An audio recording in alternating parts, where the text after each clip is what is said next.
What if chronic pain is our body's way of pleading for attention, a signal that it needs help? Years of living in fight, flight, fawn or flop mode can leave our nervous systems overwhelmed, making pain less of a mystery and more of a message. Let's talk about what that means and how we can approach healing. It often begins with understanding what we can and cannot control. Can we truly control the outer world? We might try, but the reality is, we can't. As for our inner world, we might think it's out of our hands too. But that's not entirely true. While we can't control our initial reaction when bad or challenging things happen, what we can control is how long we stay in that reaction. In other words, how long are we willing to let it hold us? When we sustain an emotional reaction over a long period of time, we're essentially teaching our body to memorize that emotion, convincing it that it's still in the original experience. The body can't distinguish between the actual past event that triggered the emotion and the feelings we continue to generate through our thoughts alone.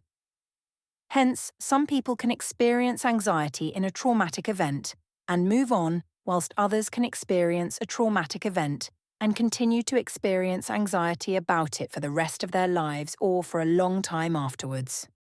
This process of keeping our thoughts trained on the moment of origin creates a cycle that strengthens the nervous system's response.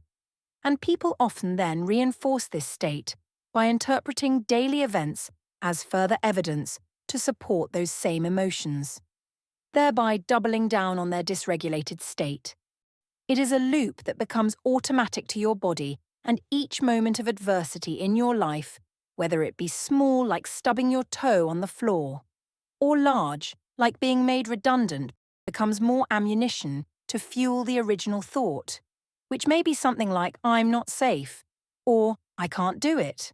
It's completely understandable and totally human to be in this situation, but as time goes by, our allostatic load increases until it becomes intolerable.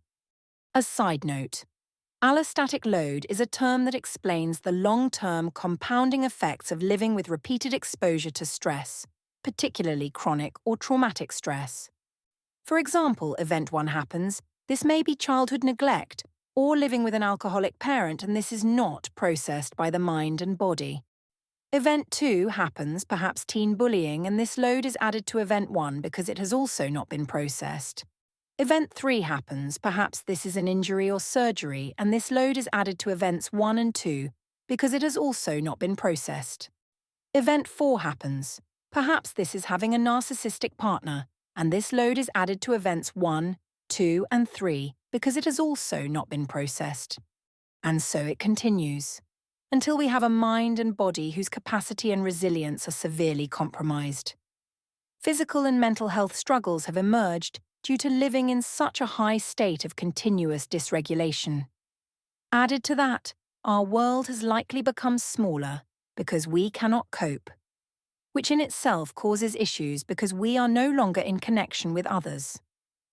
So the term allostatic load captures the long-term physiological and psychological cost of living under constant or repeated stress, showing how trauma and additional trauma can compound over time to impact a person's overall well-being. Healing requires addressing both the initial trauma and the ongoing stress responses to reduce this load to acceptable levels.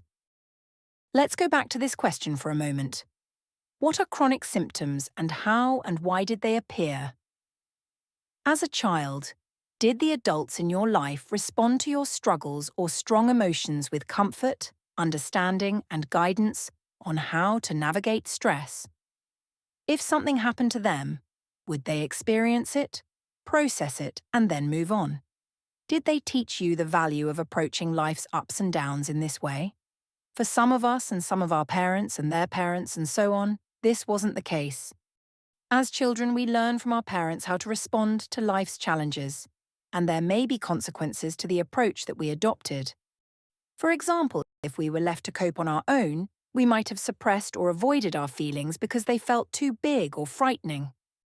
Over time, this could lead to patterns of fatigue, avoidance, or feeling overwhelmed in adult life. Or perhaps we were generally told to keep going, to get on with it, to push through, so we now find ourselves always on the go, not knowing how to relax no matter how wired and tired we are. With time, whatever technique we caught onto as a child could have meant that we didn't know how to feel, experience, and process a situation. We didn't learn to feel the feelings through to an appropriate level of conclusion and then move forward. So our allostatic loads have been steadily increasing as we have gotten older. You may feel this in symptoms such as anxiety, depression, digestive issues, migraines, chronic fatigue, chronic pain, dissociation, food sensitivities, IBS, and autoimmune conditions. There are many reasons why such symptoms emerge through not processing an experience adequately. One reason is that our bodies have limited resources. If your system is frequently or constantly stuck in fight, flight, or freeze mode, it can't fully shift into a state of rest and repair.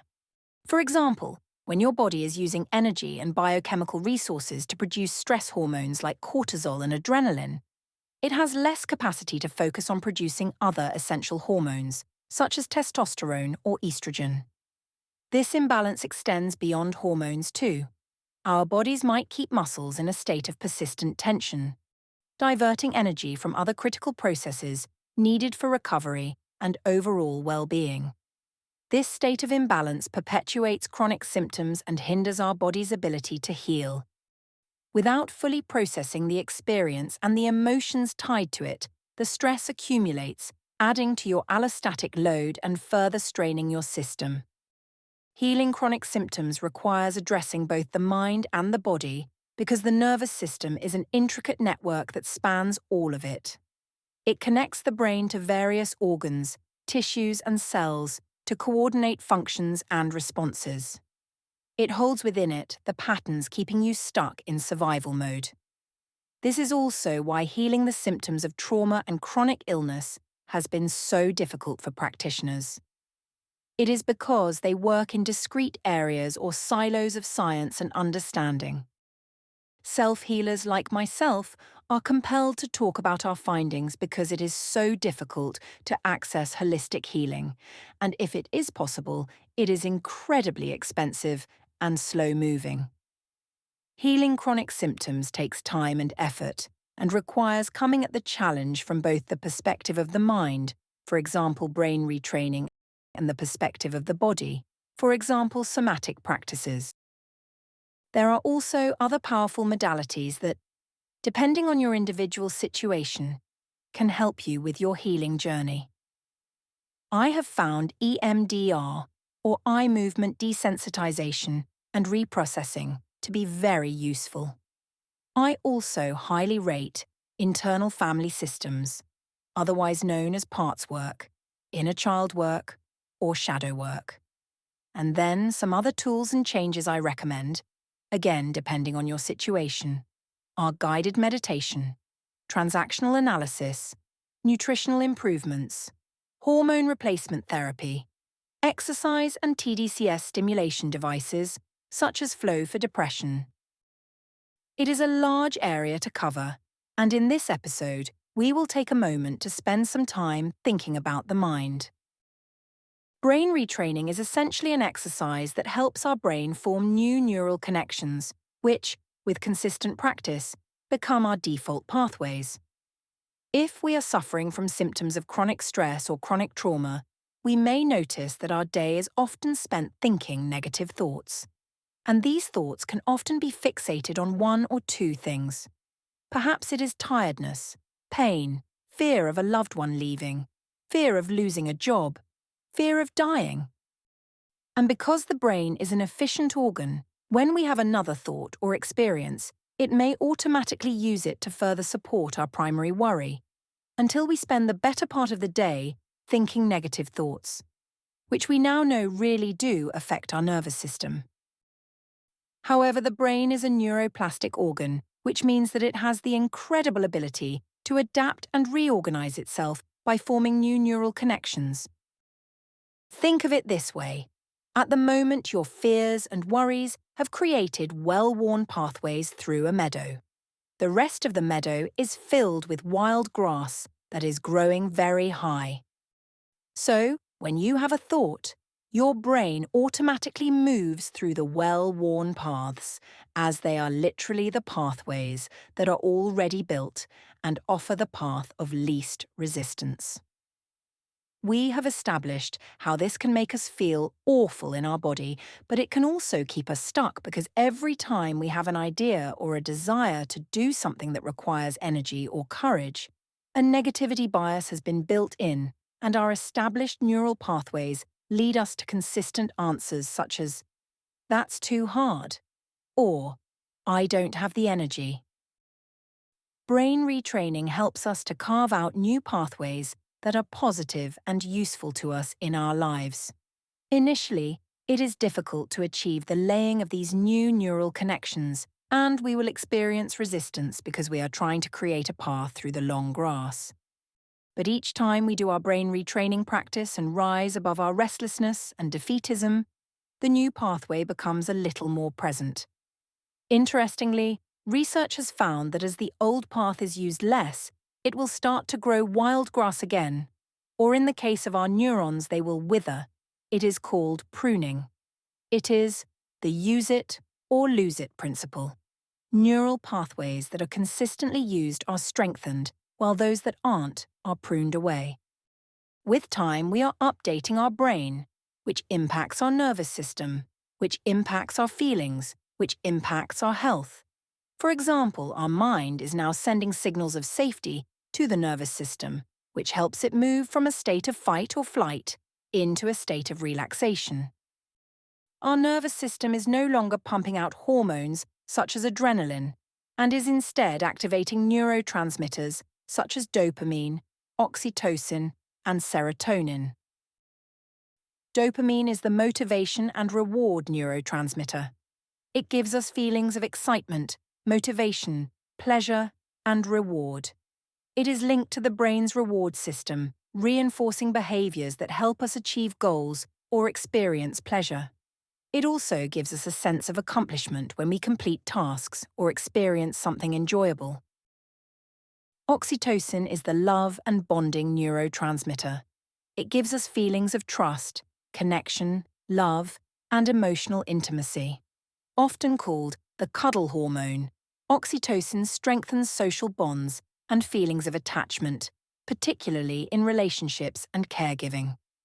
The warmth felt during a hug, bonding with a baby, or feeling close to loved ones is because of oxytocin.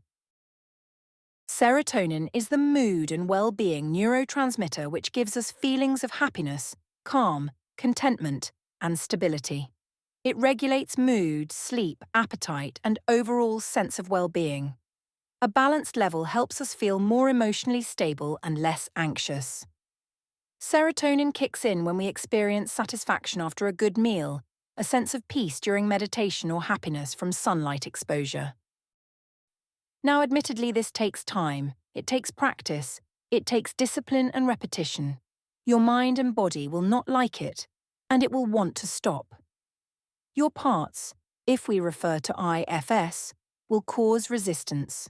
But every moment you stay in this practice, you are winning, and every time you repeat this practice, you are winning, and every time you introduce this practice into your real life and not just practice, you are winning. Over time, the systems in your body that are dysregulated will return to healthier levels. This then allows your body and mind the time and resources it needs to go into rest, digest, growth, and repair mode, which in turn will reduce your symptoms and bring you back into a more safe and healthy state. And now we really are doubling down on our pathway to healing. Because as a general rule of thumb, the more safety you experience in your mind and body, the higher levels of health and happiness you can expect to see in your life.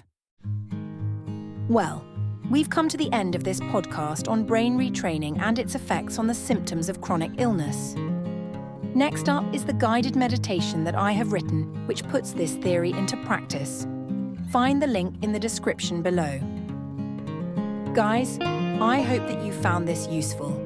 If you did, please boop the like button and subscribe. This really does help to put this episode in front of the people who need to hear it most. Until the next time, take care of your true self and your inner family.